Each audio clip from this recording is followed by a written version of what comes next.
Vamos lá. Aí na questão 2 você viu, o no entanto introduz, né? No item 2 da questão 2. É.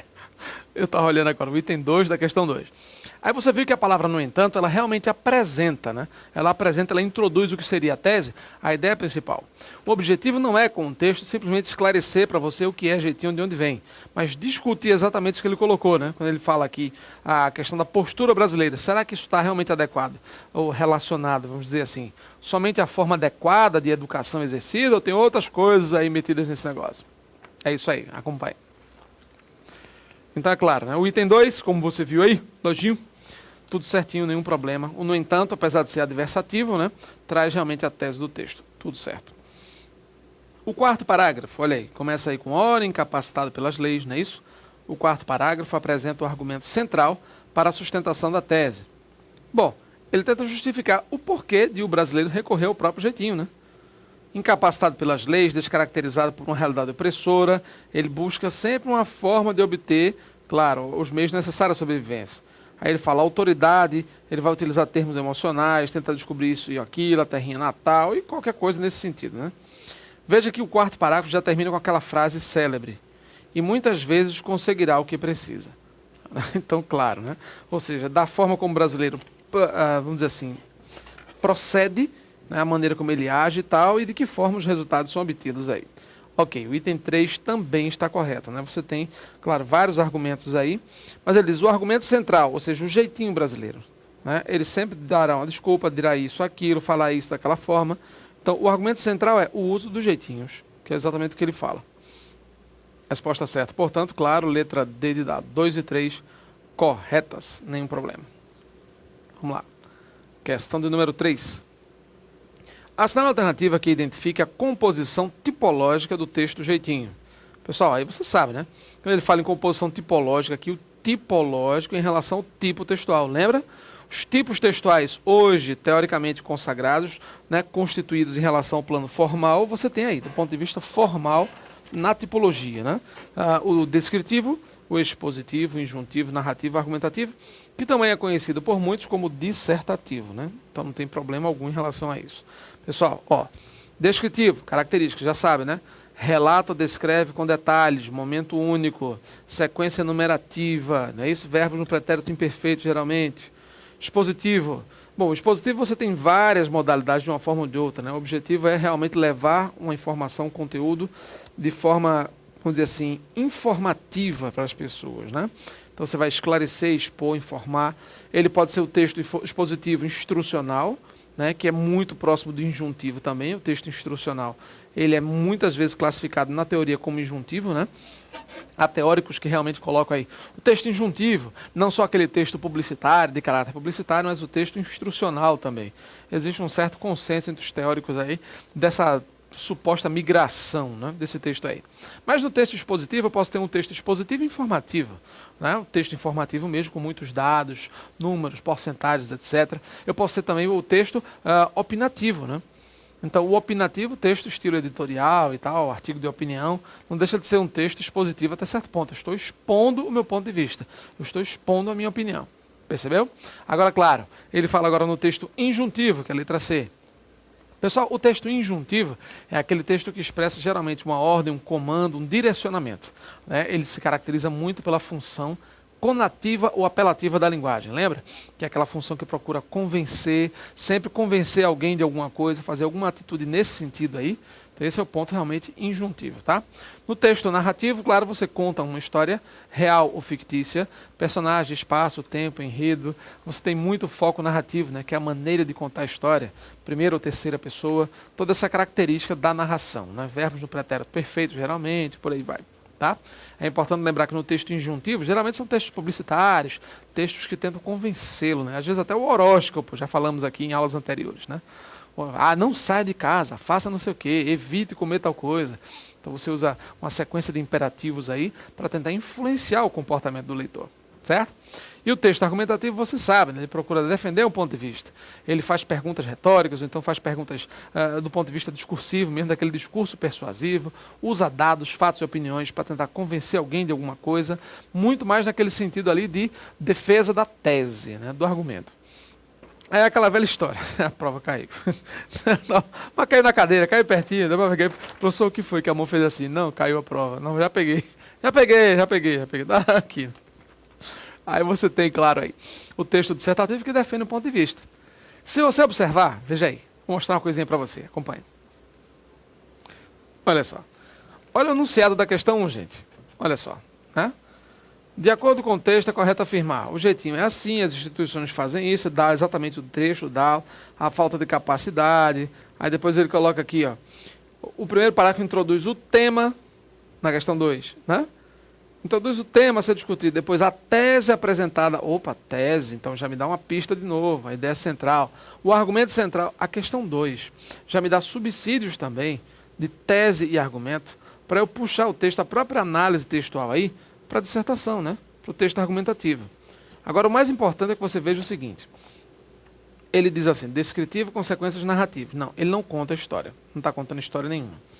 Então, nesse contexto, ele não descreve em detalhes um momento único, não é único, é simplesmente uma circunstância e discute um assunto, a letra A está fora. Injuntivo, narrativo, conta história com descrição. Ele não conta historinha com descrição, ele se baseia numa obra, mas o objetivo dele é defender um ponto de vista, é mostrar algo sob o ponto de vista do tal do Roberto da Mata, aí, que é um antropólogo, por exemplo, né, que ele cita algumas coisas aí, certo? Beleza? Argumentativo, bom, então vamos ficar aqui. Injuntivo, ele não é, né?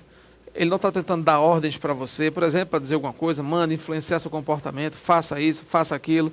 Não há sequências de verbos no imperativo, por exemplo.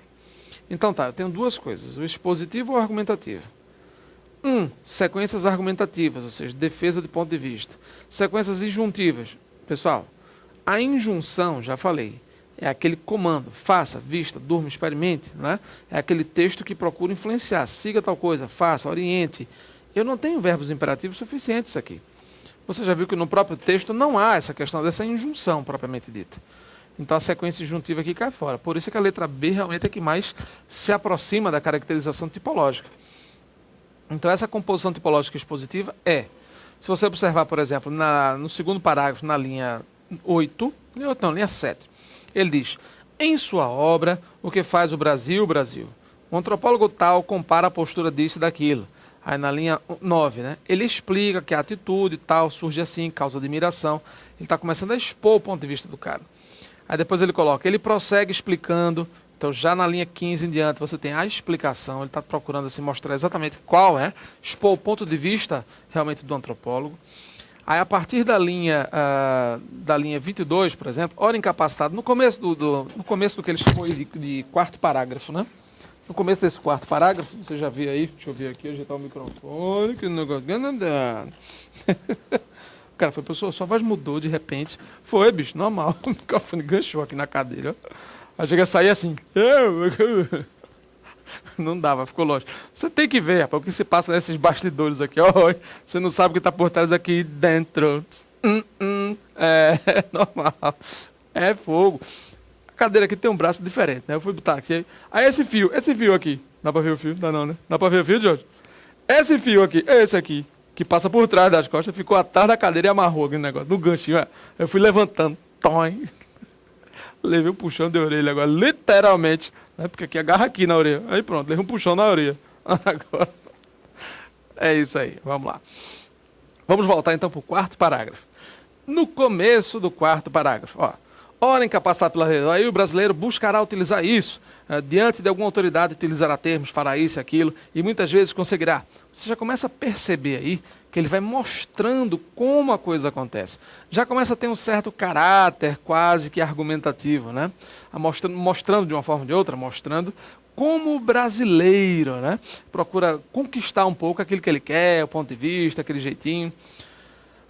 Na linha 31, 2, 3, pronto, na linha 33, ele volta àquela sequência expositiva, né?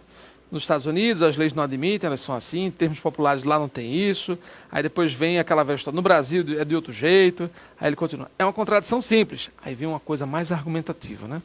Ou seja, você percebe aí que já existe um traço, até certo ponto, de opinião de quem escreve. É uma contradição simples, ele coloca aí. Acredita-se que a exceção aberta é isso. Portanto, o jeitinho gera mais formalidade. É um ponto de vista, uma conclusão do cara que escreveu. Uma conclusão aí do... Cadê o autor do texto? Não, só tem o Wikipedia aqui, né?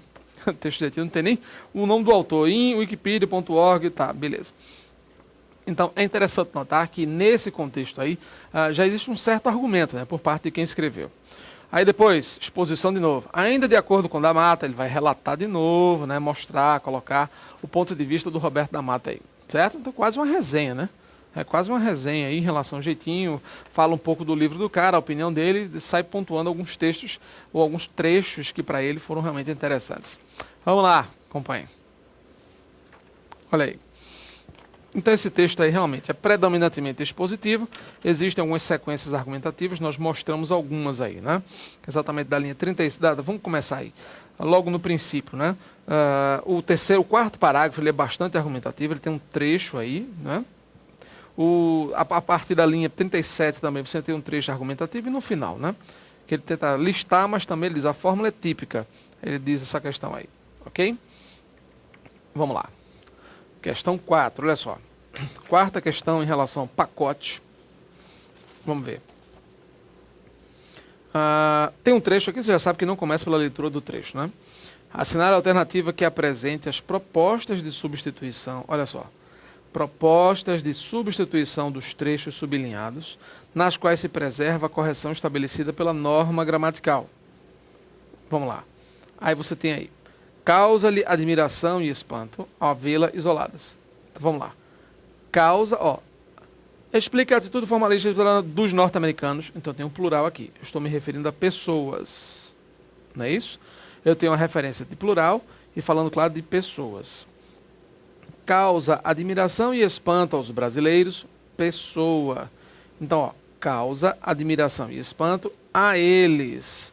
Então, se é a eles, não pode ser causa-os. Causa, se você causa acidentes, aí causa-os. Mas é causa a eles. Tem preposição aqui. O verbo está exigindo a preposição a, não é isso? E está se referindo, claro, a um elemento masculino plural. Aos brasileiros. Então, não é causa-os, nem causa-los. Causa-los é complicado. Então, claro, eu já tenho de cara aí a letra A e a letra E. Como a referência é brasileiros, então você já matou, né? Causa admiração e espanto aos brasileiros. Causa-lhes espanto e admiração. Certo? A referência seria aos brasileiros no plural, então é causa-lhes e não causa-lhe. Aí tá tranquilo, né? A violar e a ver violadas as próprias instituições. Ao vê-las violadas, né? E a vê-las, aí as instituições, feminino plural, belezinha. É claro que a resposta certa, tranquila aí, é a letra E. Vamos lá, professor, que barulho é esse? É a cadeirinha aqui, velho. Vai se acostumando. É assim mesmo. Bora. Vamos lá, questão 5. A natureza do Estado é naturalmente coercitiva, né? Até certo ponto disciplinadora, né? Impositiva. Porém, no caso brasileiro, é inadequada à realidade individual. É coercitivo, mas não é adequada à realidade de cada um. É exatamente o descompasso que as primeiras questões começaram a tratar, né? Certo? Vamos lá. A respeito do uso do vocábulo porém no fragmento acima, tá tranquilo aqui, né? O próprio porém, quem estudou conjunção sabe. Porém, conjunção coordenativa adversativa, né? Sempre indica oposição, contraste, mudança na direção argumentativa, né? No porém estão aqueles grupos, lembra? Mas, porém, entretanto, todavia, contudo, no entanto, não é isso? Mas, porém, entretanto, todavia, contudo, no entanto. Aí você já vai acostumando. Mas, porém, entretanto, todavia, contudo, no entanto. Pronto. Você já vai decorando essa lista de conjunções aí para que você realmente não tenha problema em relação a isso. Fechado? Beleza? Aí ele coloca aí.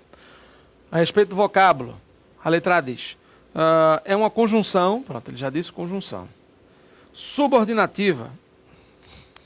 Se você estudou conjunção, você nunca vai chamar porém de subordinativa. Vamos dar uma olhada aí. Olha só. É uma conjunção subordinativa. Não, não é subordinativa. Faz parte das conjunções coordenativas. Estabelece conexão entre a oração principal e a adverbial. Adverbial, concessão, não tem nada de concessão, gente. Quando a gente fala em concessão, aí você fala embora, ainda que, mesmo que, subordinativa. Conjunção integrante. Não, não é integrante. É aquele que, se, que você troca por isso, lembra? Preciso disso, não é isso. Não é o caso. Períodos coordenados, eita. Conjunção integrante, estabelecendo conexão entre períodos coordenados, entre períodos subordinados, gente. A conjunção integrante, ela aparece em orações subordinadas substantivas. Não tem nada de coordenado, não. E o valor de consequência piorou, né? C. Coordenativa que estabelece conexão entre as orações, introduzindo valor de adversativo. Tá, fácil demais. Tranquilo, tranquilo. Decoreba mesmo. Decorebíase meningocócica. Essa é contagiosa mesmo. Normal, né? Essa questão cai em todo canto. Bora, valor semântico de conjunção, nunca vi. Integrante, a gente já sabe que não é, né? Integrante, já sabe, conexão, oração principal, oração objetiva direta. Isso aqui no caso das substantivas. Essa oração não é subordinada à substantiva, é coordenada. Sindética adversativa, né? Coordenativa, tá, beleza. Estabelece conexão entre as orações, introduzindo com valor explicativo. Explicativo não. O valor realmente é adversativo, de oposição. Certo? Então, muito cuidado aí. Estudo em conjunção, para não estar se embananando aí, para não estar se enrolando nessa história. Certo? Questão 5, letra C. Até a próxima.